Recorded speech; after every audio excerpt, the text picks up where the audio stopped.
जालना शहरातील सराफा बाजारातील अनधिकृत फटाक्यांचे दुकान अग्निशमक विभागानं केले सील।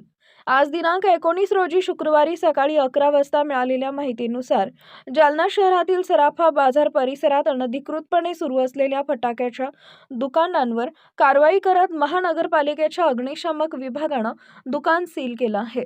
एका परवान्यावर चालवण्यात येत असलेल्या 2 अनधिकृत फटाक्यांच्या दुकानांपैकी प्रकाश जैन यांच्या दुकानावर ही कारवाई करण्यात आली आहे। सराफा बाजारातील सखाराम जैन यांच्या मालमत्ता क्रमांक 21478 इथं फटाके विक्रीसाठी अधिकृत परवाना देण्यात आलेला आहे। मात्र या शेजारील मालमत्ता क्रमांक 21477 इथं कोणत्याही सक्षम प्राधिकरणाकडून परवाना नसताना प्रकाश सखाराम जैन, अमोल जैन आणि विशाल जैन हे अनधिकृतपणे फटाके विक्री करत असल्याचं निष्पन्न झालं। या प्रकरणी जिल्हाधिकाऱ्यांनी सर्व कागदपत्रांची तपासणी करून संबंधित अनधिकृत दुकान सील करण्याचे आदेश दिले होते। तसेच छत्रपती संभाजीनगर येथील विभागीय आयुक्तांनीही सुनावणी दरम्यान जालना जिल्हाधिकाऱ्यांचे आदेश कायम ठेवत अनधिकृत फटाके विक्री करणारे दुकान सील करण्याचे निर्देश अप्पर जिल्हा दंडाधिकाऱ्यांना दिले होते।